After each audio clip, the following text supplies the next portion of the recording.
who continue to advocate for freedom, for democracy and human rights at massive risk to their own lives and freedom. Given their courage and conviction, it has been appalling to see the Australian government refusing to impose sanctions on the leaders of the coup and the military-owned companies who are funneling money to support them. Countries around the world, including the US, the UK, the EU and Canada, have imposed sanctions on the leaders of the coup, but not us. We, in contrast, are failing the people of Myanmar. We've had 370 civil society organisations in Myanmar calling on our government to urgently impose sanctions. These are the people on the ground that our government should be listening to. The Australian government argues that it's following the lead of the Association of Southeast Asian Nations, or ASEAN, but that is a complete cop-out. I recently attended an online meeting of the International Parliamentary Alliance for Myanmar, where politicians and former politicians from ASEAN nations told us that waiting for ASEAN to lead is not a good idea, and that countries like Australia should be pushing ASEAN to act.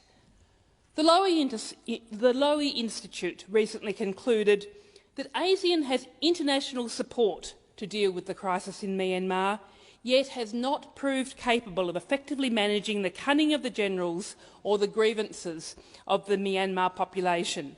And they noted the continued reluctance among ASEAN members to embrace temporary punitive measures. Our former ambassador to Myanmar, Nicholas Koppel, has called for targeted sanctions, noting that while our neighbours in Asia will not join the chorus, they will not be surprised that we speak out, and it will give more leverage to the less confrontational style of ASEAN. But no, our Foreign Minister tells us that it's not in our national interest to impose sanctions. But for the life of me, I cannot see how acting to support democracy and human rights in our region, in a country which has got such strong personal and business ties to Australia, how can that be against our national interest? And how can it be against our national interest to support our Burmese population here in Australia, who are working so hard to support their communities against the imposition of totalitarian, violent military rule? And the tragedy that's occurring on the ground in Myanmar is reflected by a statement by the Australian College for Emergency Medicine and a number of other bodies who have called for the safe and unconditional release of the president of the Myanmar Emergency Medicine Society, Professor Mormor U, following his arrest and detention on Monday, the 12th of April 2021. So it's been 9 weeks since that professor was arrested, but he still hasn't been charged. And his family and friends have been threatened by the military if they advocate on his behalf.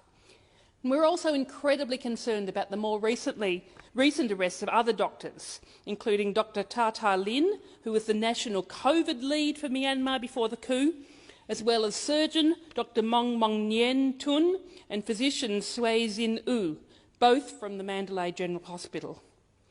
As the International Federation for Emergency Medicine said in a recent statement, the principles of international humanitarian and human rights law, which safeguard medical neutrality in situations of conflict, must be respected and upheld.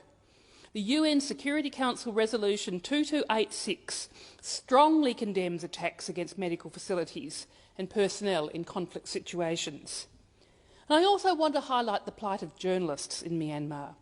A recent Guardian article summarised many Myanmar journalists are in hiding or have managed to flee the country, although most continue to cover the junta's crimes.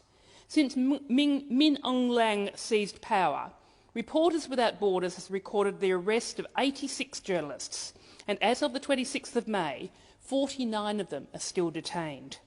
And one reporter working inside Myanmar spoke anonymously to The Guardian, saying, "Everything has been messed up by that crazy, stupid and shameless military coup. Our lives are not safe. We have to worry for each other much more than ever. The junta military is no longer an army. It's just a gang of thieves and murderers, led by their gangster, Min Aung Hlaing." So let me reiterate our call for the government to impose targeted sanctions against those generals who have led the coup.